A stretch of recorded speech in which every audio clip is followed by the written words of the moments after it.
Kampi i zëvendës kryeministrit Bezhet Pacolli ka hedhur plotësisht poshtë akuzat e forta që një natë më herët ka bërë ndaj tij pronari i klinikës Rezonanca Ramadan Idrizaj. Nëpërmjet avokatit të tij në këtë lëndë, Fatbard Makolli, Pacolli ka sqaruar lidhjen e gjatë dhe problemet me Idrizajn rreth Farmedit. Kompania, një prej vëllezërve të Pacollit, e kishte fituar në valën e 5 objektin e Farmedit pas ofertës 2.4 milion euro. Kjo pasi që ofertuesi më i shtrejt Idrizaj me 3.6 milion nuk i kishte pasur parat që ta paguaj.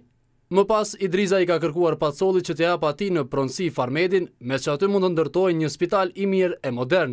Nëpërmjet një marrëveshjeje konfidenciale, palët ishin pajtuar që pasi që Idrizaj ta paguaj shumën prej 2.4 milion eurosh, ta marrë objektin prej Pacollit për 1 euro.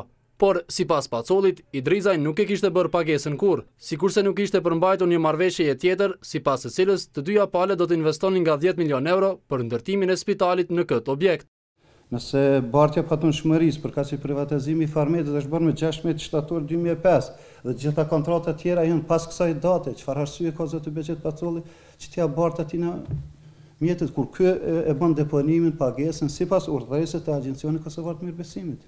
Vetëm në aspektin kronologjik i krahasoj provat dhe provat flasin vetë. Në vitin 2006, Idrizaj i ka kërkuar dhe i ka marrë borxh nga Pacolli 250.000 euro, pasi që kishte blerë një shtëpi dhe ndihej në rrezik për jetën nëse nuk e paguante. Që nga ajo kohë, Idrizaj nuk ja ka kthyer kurrë borxhin Pacollit. Makolli pohon se gjyqi që po zhvillohet për këtë çështje është arsyeja e presionit publik që po bën Idrizaj. E gjithë kjo përfundon me një borxh për 250.000 euro i cili insiston që t'ia bart vetëm në mënyrë që të del nga situata në të cilën ka qenë. Ai borxh, përka se ajo HOA lidhet në kontratë e re, kontratë mbi HOA, në të cilën zoti Bezhet ia bart 250.000 euro me obligim kthimi.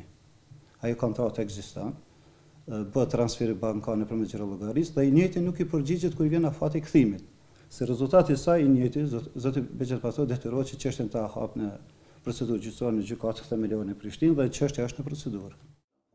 Zyra e Pacollit beson se mund të ngrejë edhe një tjetër rast kundër Idrizajt për ato që i quan mashtrime publike të tij. Pacolli ka në pronësi Farmedin, ku tashë një kohë qira paguan misioni evropian për sundimligji EULEX.